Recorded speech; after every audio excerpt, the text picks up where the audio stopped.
Good morning, everyone, and welcome to Outside the Echo Chambers. We're coming to you live from the Frontier Studios here at the HD Media headquarters in downtown Charleston at the Charleston Gazette Mail Building. Hope everyone had a great Memorial Day. God bless all those men and women who out there who sacrificed their lives to give us the freedom that we had and were able to be with our friends and family over the weekend. Exciting show with you today. Exciting show. We have a lot going on. We're going to have talk with our editorial board with Lee Wolverton and Ben Fields about certain gun control and opportunities that we can to work together to help coming off of the recent massacre in Texas. We're going to talk to the executive director, Sean Hill, from the KVRTA, and all the stuff's going on with their 50-year anniversary celebration that they just had last year, the opening of their new location at Slack Plaza. But first, we're going to talk to Delegate and Caucus Chair Mike Pushkin from Kanawha County about his most recent announcement here. Mike, welcome to the show. Thanks for having me on. It's good to be back. Hey, it's you're starting to become a regular here. It's great to have you. Yeah. It's always a different topic each show, and you'll have a world of insight. But hey, you have decided just recently here to throw your name in the ring, throw your hat in the ring for new state party executive chair of the West Virginia Democratic Party. Why did you do that? Well, back earlier this year when the position became available, I ran for the vice chair. And at that time, I let the folks who were serving on the executive committee at that time, let them know that I was doing so because I also intended to run for chair. And, and our current chair, Belinda Biafor, her term will be up at the end of June. She's not running for re-election. And I've decided to do this because I know how important it is. Because the things that we all care about as Democrats, whether it's, if people work an honest living, if they're able to provide for their families, if they're able to have a safe work environment, God forbid they get sick, if they have access to medical care, they're able to see a doctor. Care about whether the drinking water that comes out of their tap is something they can trust. Whether it's public education and paying our teachers a competitive salary, so we have a good education for all the children of the state. If we care about those things, the best way to fight for those things is through a viable Democratic Party. We have to do the best we can to make sure that we're competitive, we're viable, and we've got to elect more Democrats into state offices and at the state level, at the municipal level, at the county level. I think the people of West Virginia are better served when they have two strong parties. And so I have a plan. And I look forward to working with all the members of the executive committee on the state level, on the county level, up and down the ballot to get Democrats elected. Tell everybody, what's it mean? What do you have to do to get elected? What's the process? What do you do to get your plan out there? How are you elected? To be elected as the chair? As the chair. There's in the primary, on the ballot, you see people running for the state executive committee. We have a new executive committee. They're going to be coming in. We'll be meeting in Bridgeport here in June. Where there'll be an organizational meeting, and at that organizational meeting, they will elect the new officers, including the chair. And I'm really ready to get to work because while it's important to have long-term planning, we have an election in 5 months. Well, you're no secret to campaigning. You know what it's like to campaign. So now you're just campaigning the state committee members, and then you have an election, and then you pick the new chair, and you'll take office for the upcoming year. And then once we get going, we really need to hit the ground running because we have no time. We have an election coming up. We have the general election. So hey, Mike. There's no secret. Our state's been shifting red over the last few years. With party registration, it's caught up and even surpassed it in some counties around the state. So what do we need to do to kind of stop that shift? What do you think your plan is to help keep people from switching and realize that, hey, it's okay to be a Democrat in West Virginia? Well, first of all, it's going to take real grassroots organizing. And that means, working with our county executive committees, working on the municipal level, having a real plan to recruit candidates. But also, I think that the Democrats have a real problem with messaging.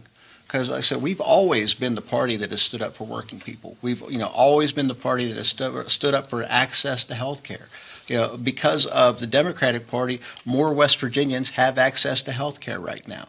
We've always been the party that has really worked together to improve the lives of West Virginians. But we're not good at getting that message out. And instead, people, I think, are swayed by more of the hot-button national issues of the day. And in reality, those national issues don't really have a real life effect on our day-to-day lives. What does have an effect, whether someone is safe at the workplace, they're paid a decent wage, they have access to health care, if their kids have the best education they could possibly get, those have always been the issues of the Democratic Party. And that's what we need to get out there to people. Yeah, it seems like even recently, with the past presidential elections, it's real simple terminology, real simple slogans, taglines, and that seems what resonates and sticks with everybody. And you're right, we have to get back to the meat and potatoes to get the message out there. Messaging is the key and how you relate. So as we go to the fall election, your role as new state party chair would be, we've already recruited candidates, right? Mm-hmm. So now it's about turning the focus to campaigning and getting people elected. Yeah, like I said, we have no time to spare. We got an election in 5 months, and while it's great to have long-term planning, a short-term plan is we need to help our candidates that have taken that plunge and put their name on the ballot. We need to be there for them. And that means candidate training. That means them, helping them with every resource they could possibly have, whether it's reading the voter file, helping them with messaging, helping them with fundraising so they can get that message out. We need to be there for the candidates that we have on the ballot. And I believe we have a unique opportunity in this midterm, where it's the rare occurrence in West Virginia where there are no statewide races.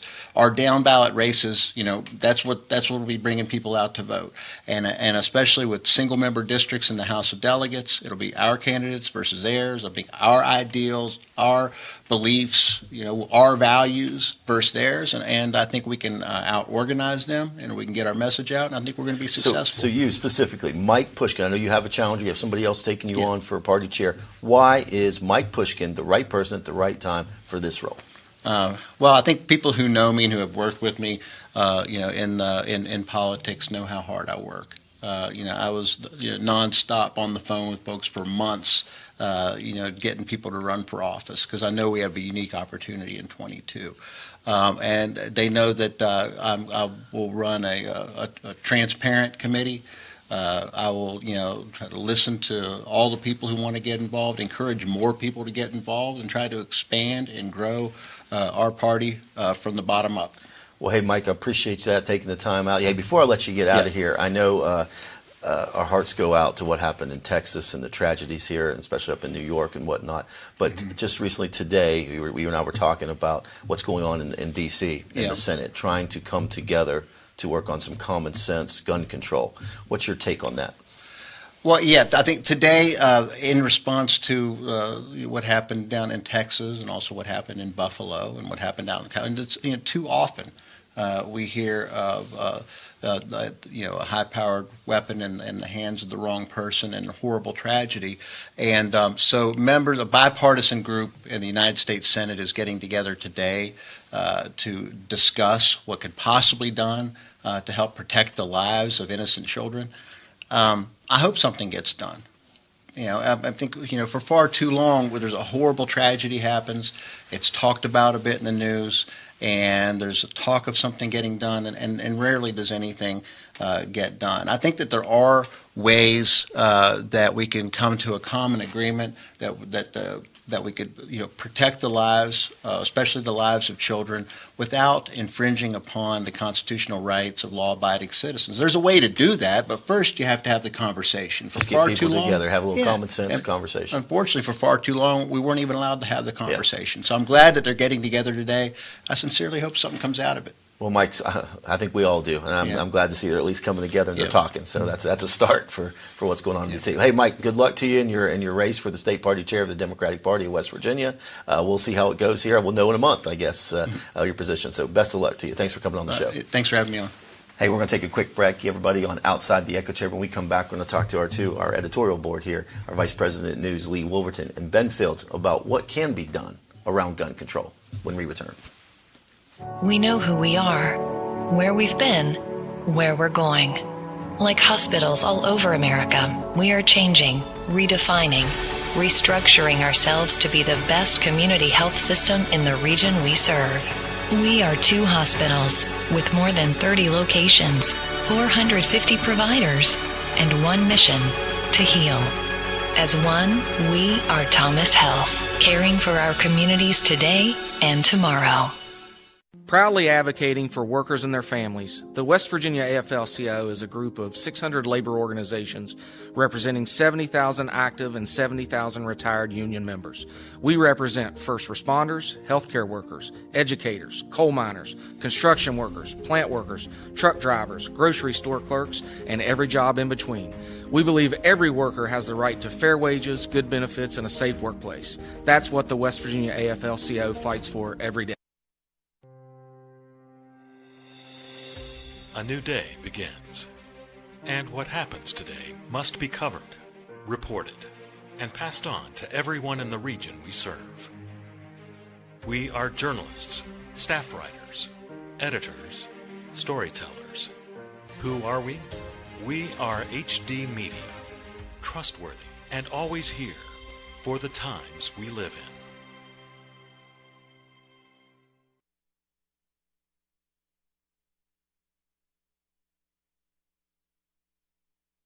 What started as the Parmar Oil Company in 1967 has grown into 116 convenience stores in 4 states. Parmar convenience stores offer monthly product specials and grab-and-go items. Located just down the street from where you live, Parmar stores are all about being your above-par convenience store. If you don't have a Parmar store near you now, you will soon. Parmar Convenience Stores, neighbors serving your community and making life a little bit easier every day.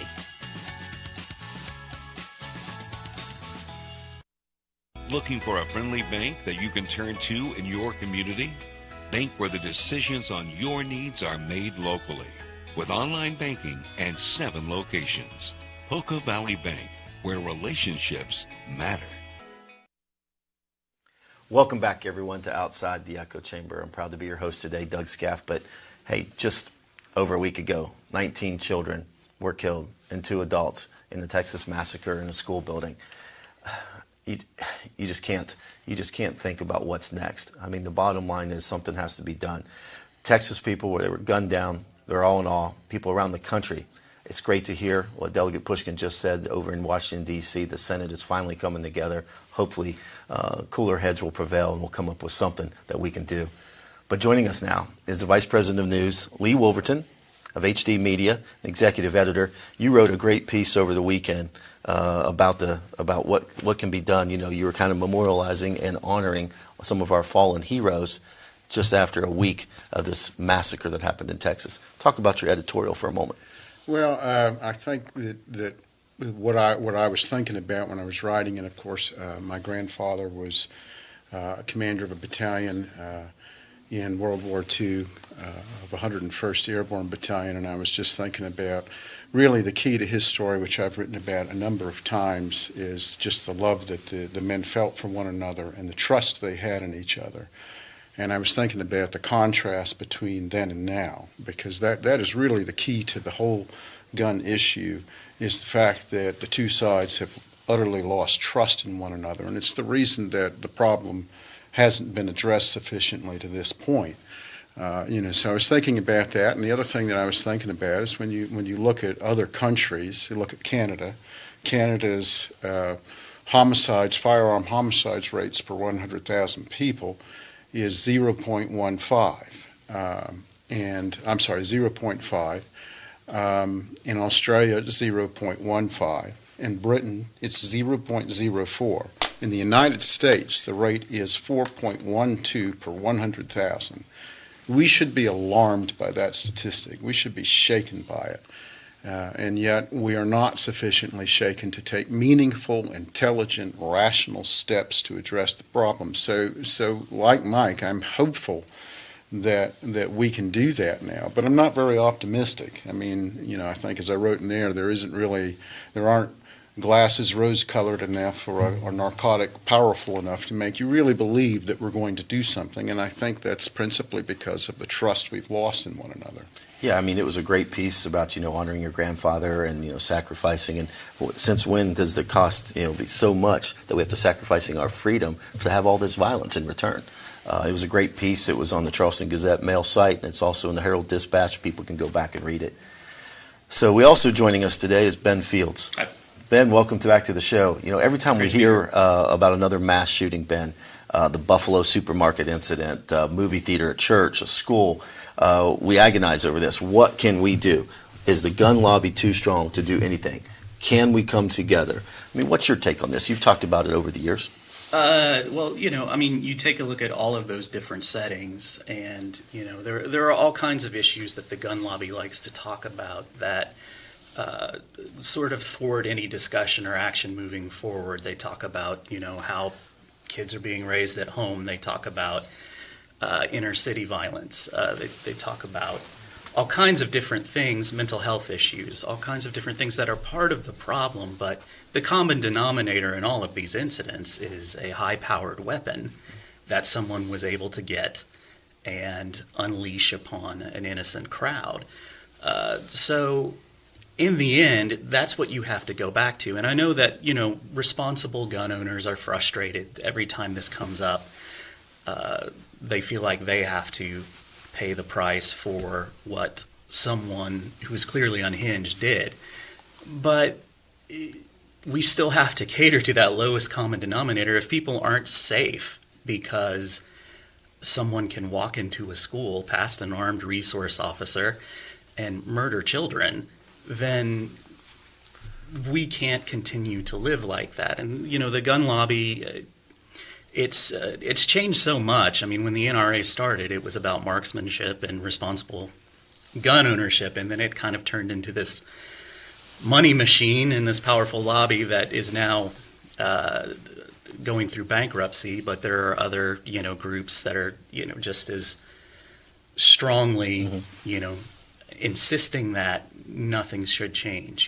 Don't politicize it. Let's mourn, okay, but then we forget about it until the next time it happens. Until the next tragedy. Yeah. And it's gotten to a point, I mean, my own son, who's 8 and he goes to a school, came in not too long ago to talk to me. He was upset because someone had said something kind of violent. And my first thought wasn't, he's just saying something he saw on TV or whatever. My first thought was, okay, is this one of those warning signs that everybody ignores before something crazy happens? And it turns out, no, it was not. That was not the case. But that's where my mind went. And, I think that's where a lot of parents' minds go now. Or, and we see that for some, that's acceptable. That's the price to keep these firearms freely flowing. Well, you have 400 million weapons in circulation, firearms that we know of. I mean, that doesn't include the many that we don't know about, in a country of 325 million people. I mean, that's a recipe for what's happening. When you talk about, Lee, and in your column you talked about too, the amount of incidents that we've had in the U.S. far outweigh the whole European nation, the whole continent. I mean, it's just far outnumbers. It's not even close to the tragedies that we have here compared to other countries. And the bottom line, like you said, Ben, is, you go to school every day. You take our kids. That day after this tragedy happened, I gave my kids an extra hug. They go to a playground every day. They play outside. I kissed them because that was in the back of my head. That could happen anywhere. The playgrounds are open here. They're fenced in, but any person on any given day could do something that violent. And it's heartbreaking that we have to live in that type of society where you think you drop your kids off at school and you assume they're going to be safe. So talk about this. What can be done? Either of you, what can be done realistically? What should we do and what can be done? I think, we can talk about, limitations that, I don't think that, now I read the Second Amendment very differently than some people do, but that's not going to change. I don't think that changes. That reading of the Second Amendment that allows for ownership of right to bear arms, to bear arms. That's fine. Look, I mean, that's part of. It's been that way for a long time. I don't think that changes, but I think there are things we can do. Joe Manchin worked with Pat Toomey 10 years ago after that terrible incident at Sandy Hook Elementary in Connecticut, to get what was a very popular expanded background check bill passed, and the gun lobby killed it. You have these ideas around red flag laws. Which even the Wall Street Journal supports. Right. And law enforcement. When we pass permitless carry in this state, law enforcement was against it, and the people who said that they are pro law enforcement were not that day. Yeah. I mean, because the police were going to have to respond to every situation thinking, well, someone may have a concealed firearm that they didn't have to get a permit to carry. Well, and you look at this incident, Lee. This kid was 18 years old. He just turned 18 years old. He couldn't wait to go get a semi-automatic weapon. Then he couldn't wait to buy his second semi-automatic weapon and stock up on all this ammunition. You talk about red flags. He's not even old enough to drink legally. He's not even old enough to drink legally, but that's what he wanted on his birthday. Then he wanted to go out and tell the world about what he wanted to do with his semi-automatic weapon. Friends, and Ben knows this, and I think you do. I had a son that I lost who took his own life with a gun. And one of the things I wished he'd had to go through was a safety class where you'd have someone explaining the dangers of these things and hopefully putting the fear of God in them about how serious this is. It doesn't seem to me to be unreasonable to expect anybody who owns a weapon to go through that. And it certainly doesn't seem unreasonable in regard to the case you're talking about, that if you're not old enough to drink legally, you shouldn't be old enough to own a weapon of mass destruction. Yeah. And there's, there's nothing that says that, say, red flag laws are limiting magazine capacity or anything like that. Or, we had an assault-style rifle ban for 10 years that we let expire. There's nothing saying that those will end these types of things, but if they're going to make a difference, we should pursue them. Well, I look at it as, and I've read this over the weekend too, you look at 9/11. 9/11 happened. That's a once-in-a-lifetime tragedy, but everybody reacted. We changed how we got through an airport. We changed security standards. We did everything. We made them more strict, and people had to adapt. And people still flew. People still traveled. We continue to have these incidences, but nothing seems to change. Right. It was a pain, but you understood why they did it, and you just certainly didn't think it was a pain right after 9/11. Right. But a few years later, I have to take my shoes off. I have to do, but why you do it, Right. and I don't know why this one issue is the one that we keep coming back to. That nothing gets done. You cannot talk about it. There are under any millions and circumstances. millions and millions of reasons that this issue keeps coming back to that, and that's because the gun manufacturers are pouring millions and millions and millions of dollars into politics because they want to keep making more guns, and they don't especially give a damn if it costs a few lives as long as they can keep making more money. So, Ben and Lee, what are some things, and before I let you get out here, forget about the, attaining guns, but what could we do on the other end from a school safety standpoint? I hated to hear that the door was propped open and allowed a person in. Do we need to take more drastic, can't we come together, put politics aside and make our schools safer? Well, look, there is room on both sides to, on both sides of the issue. If you're going to have safety protocols like Robb Elementary and Uvalde did, you need to follow them. And, the door was unlocked. The kid got in through a back door that apparently he shouldn't have even been able to get into. There's questions about whether he even should have gotten that close to the school. It's like an airline crash. Several things have to go wrong, and in this instance, every one of them did. There is, there are problems on that side of it too. If you're going to have safety protocols, you need to follow them. Right. Then again, I don't know how much a locked door stops someone with. If they want to do it, they'll figure out how to do it. Right. Look, we're in just like the town where we live. It's it's a small town, and people don't lock their doors in a lot of places. They don't think about those things, and I think it's a tragedy that they're in that situation. You look at that. We were talking before we came in, we've been talking at home about this, just how we feel for law enforcement there. They're taking a lot of heat, and it certainly appears that they made a lot of mistakes.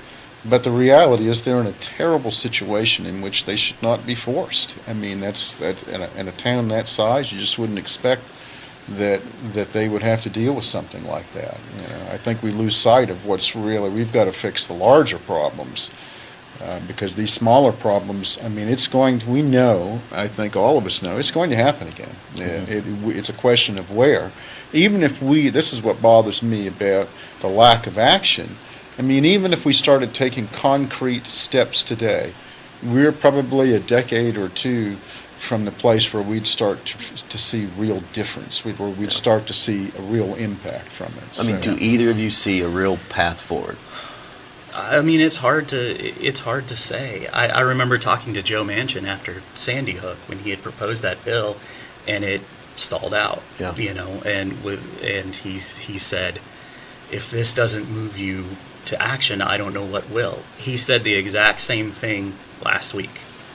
When he brought his old bill up again, and I think Shelley Moore Capito said in that same story that we did that she doesn't see any way she could support a Manchin-Toomey style bill. So where do you go? Yeah. I don't blame people for feeling a bit hopeless because there doesn't seem to be a will to move forward, at least not in the halls of Congress. And the problem is more complicated today than it's ever been because of what's happening in social media and all the garbage that's being put out there. One of the commenters on Facebook to my story came up with one of these staging conspiracy theories. I was shocked to see how quickly they went to that. I mean, if people aren't going to be reasonable and intelligent and rational and look at facts, it's going to be very hard to fix the problem. Yeah. Well, I know we're going to be continuing to talk, like you said. Fortunately, this wasn't probably the last incident, and we'll continue to talk this, and hopefully common sense prevails over in D.C., and we can get people at least at the same table talking about what we can do. Ben, Lee, thank you for all you're doing. Thanks for editorializing this issue and all that you do here at the Charleston Gazette-Mail and Herald-Dispatch. Hey, just wanted to point out, we did try to reach out to get some people from the other side of this issue as well. They talk about that they think that, more gun laws and restrictions is not the answer. But they were unavailable coming after Memorial Day weekend. But we will have them on this show to hear their side of the story as well. We're going to take a quick break, and we return the Executive Director of the KVRTA Bus Authority in Kanawha County. The relationship between a lawyer and a client is based on trust. You have to make certain that the lawyer you hire has your best interest at heart. We typically meet our clients at the worst times of their lives, and it's our job to help them.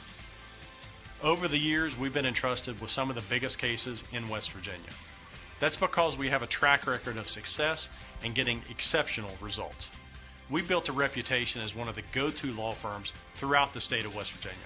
Joining me, high-profile lawyer Ben Salango. Ben, it's a real honor to have you on. In fact, many of our cases come from other lawyers. Lawyers who've worked with us, lawyers who've worked against us, and even those who've merely heard of our results.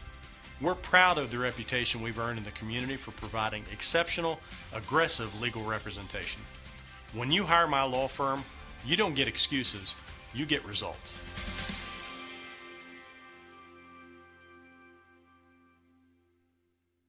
Here in West Virginia, we're known as hard workers, friendly faces, and people with a caring spirit.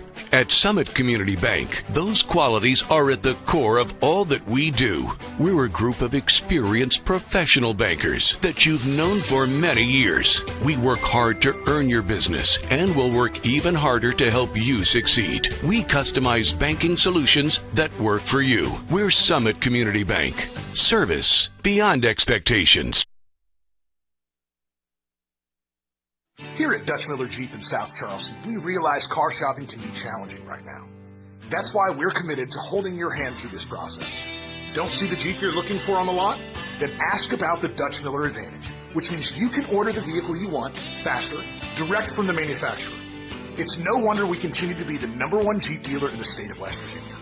For a limited time during the Jeep Celebration event, make no payments for 90 days. Text or chat now at DutchMillerJeep.com. People keep asking me how Todd Judy Ford has the best selection of vehicles at a time of national shortage. The secret is our 130% of Kelley Blue Book for your trade-in. Everyone wants to trade the car with us and get more money. And now we're making it even better. We will beat any other dealer's trade offer by $1,000 guaranteed. If we can't beat it, we'll just give you the cash. So bring in that car, upgrade your vehicle, and get top dollar for your trade-in now. Just go to ToddJudyFord.com and see for yourself. Welcome back, everyone, to Outside the Echo Chambers, coming to you from the Frontier Studios. Hey, listen, the Kanawha Valley Regional Transportation Authority. We used to know it as the KRT. Yeah, I had to look at it to make sure I got it right. It provides the wheels for thousands of people, for seniors going to their doctor appointment, for people going to work, for students, for passengers all around the valley. And students, actually, they do take it to get to class. I see them get off all the time. But it's been doing that for over 50 years. And today, we have Executive Director Sean Hill with us today to tell us about this. Congratulations, Sean, on making 50 years, right? Exactly, yeah. You look great for making it 50 years. Exactly, yeah.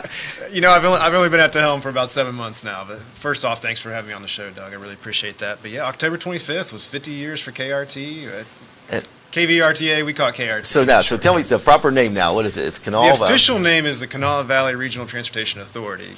Everything you see as far as branding, et cetera, we're KRT. So we try to stick to the KRT, but that's what everybody knows you by, right? Exactly. Yes. So just real quick before we get into all this new stuff you're doing here, talk about the scope of this. I mean, how many passengers really utilize the KVRTA? And exactly. Yeah. So it was a big surprise for me. We have over 20 routes that really touch every single corner of Kanawha County. So we operate exclusively in Kanawha County, and we move pre-COVID times. We moved around 1.7 million passengers a year.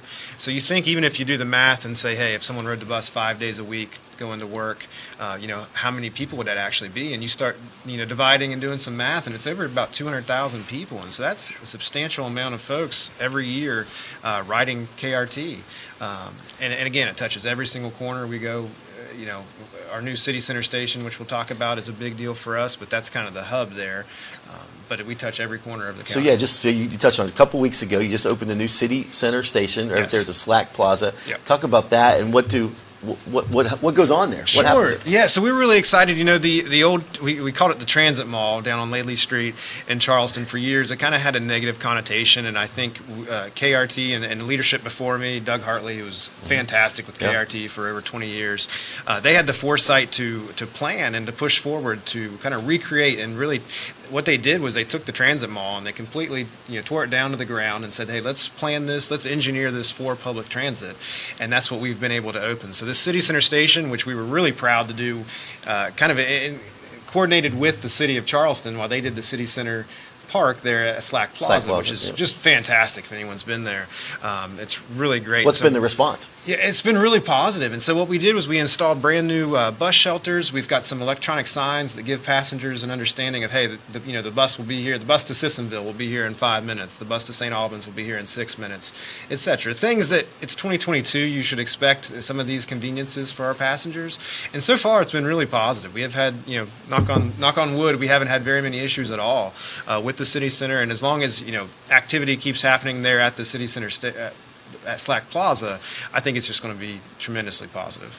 Well, that's definitely, that street was blocked off for a while. Everybody was waiting for anticipation of what it was going to look like and, how many people are going to utilize it. So it's great to hear.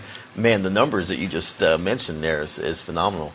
So what's next? What's next? I know you got a lot more in store. Yeah, so there's some exciting times. There's some really neat technologies out there. So when you ride public transit, you're doing it usually for one of two things. You're either going to make money or spend money, right? You're going to work. You're going to a medical appointment. You're going to the grocery store. You're going to the doctor, school, etc. So all these different things. There's some really neat technologies out there that can make this more efficient. We are looking at in the coming month, you will actually see we're switching out all of the seats in our buses. They're going from the old fabric, which holds a lot of smell, and they're much harder to sanitize. We're switching those out to vinyl inserts. So our passengers are going to say, hey, this is bright. It's going to be a bright KRT green, which we're really excited about. That's an easy step of, hey, what can you do first? We can make the buses cleaner. Second thing is the different softwares that we can come up with. Right now, when you ride on the KRT, you have to have cash in hand. We do not accept plastic, or you can't use your Apple Watch or your Apple phone to pay for your tickets. But we just this passed our budget for next year, our last board meeting, and we're going to move towards a cashless system. So you'll still be able to use cash, but you're also going to be able to get on the bus with virtually, with a debit card, etc. Things that people will come to expect, and also updating our system so you get better notifications. Again, when I say it's 2022, you should be able, if the bus is going to be 5 minutes late, KRT should be able to tell you that through our app. We have an app called KRT Live, and it's fantastic, but it doesn't have the abilities that some people would expect, and we're going to have to make the investment to make that happen.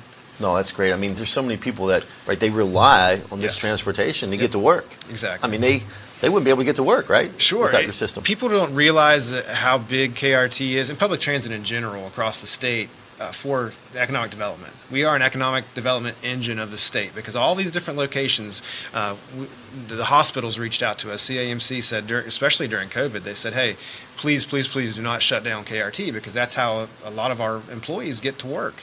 And you may not think about it. You say, well, I have a car. I'll probably never drive, take the KRT. Well, we have a paratransit service where, God forbid, something happens to you or a family member and you need a paratransit vehicle. Well, guess what? KRT's there. We have a fleet of those vehicles that are going to take you there. And going to the grocery store and going to the restaurant, going to the grocery the drugstore. Exactly. And we touched on it. It was an exciting time recently. I want to thank the citizens of Kanawha County for approving the public safety levy in the primary election because they realized we went out there and we said, hey, KRT does so much more than just transporting people. We also have that paratransit service. We have an evac team, an evacuation team, whenever there are the flooding in Clendenin in 2016. Most recently, we had the Notre Dame women's softball team broke down on the interstate, and KRT came and picked them up. So we do some things outside the box, outside of just, picking up people and driving them to work. Well, listen, I can't thank you enough. That levy, like you said, I mean, it's a big deal. If it didn't pass, that would have been huge. That would have been detrimental to all the services you provide. And same thing, we have a ballot initiative coming up this fall as well too. Exactly. That could limit the amount of funds that comes back towards transportation. Yeah, and there's some fear, and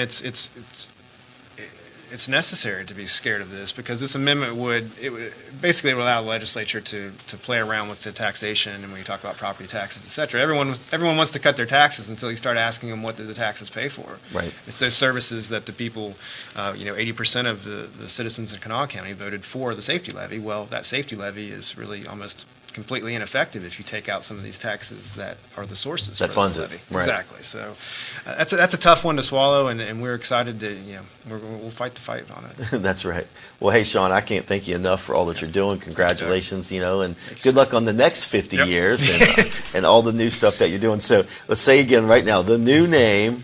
Well, it's KRT, yeah. It's KRT. It's KRT. We're sticking with KRT. We're sticking with sir. KRT. Yes, sir. But, the technical terms is the Kanawha Valley Regional Transportation Authority. Transportation Authority. Kanawha Valley Regional Transportation. It's too much. Yeah, but KRT. I like KRT. That has a good ring to it. So thanks again for all you're doing. I'm going to go check it out. I haven't been over there to see the new city station. Looking forward to that as well.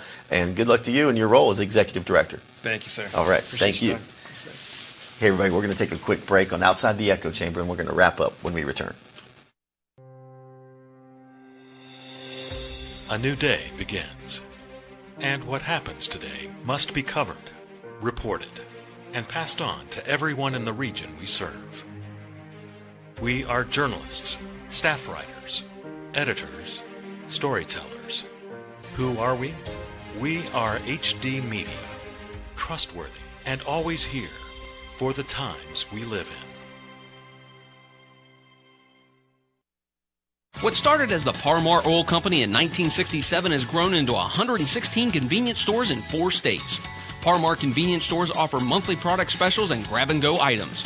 Located just down the street from where you live, Parmar stores are all about being your above-par convenience store. If you don't have a Parmar store near you now, you will soon. Parmar Convenience Stores, neighbors serving your community and making life a little bit easier every day.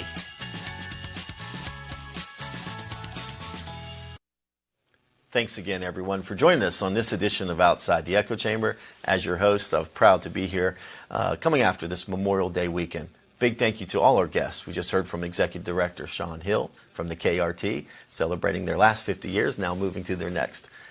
Big thank you to Lee Wolverton, the Vice President of News, Executive Editor, and Ben Fields as they continue to editorialize and talk about what we can do as we tackle some of these gun issues and safety measures moving forward to prevent tragedies from happening. And also, Mike Pushkin, throwing his hat in the ring for State Party Executive Chair. Hey, listen, like always, we come to you every Tuesday, Thursday with a new edition of Outside the Echo Chambers, right here from the Frontier Studios, the Charleston Gazette Mail Building. Big thank you to the Media Center and Ethan back there powering us today, our producer Maria Young, and all those that make this show happen. Like always, send us your feedback, give us your comments, shoot us an email as you see there on the screen, Outside the Echo Chamber at hdmediallc.com. It's been a pleasure being your host today. We'll see you next time. We're going to bring more issues to the forefront. Stay tuned, everybody. Have a great day.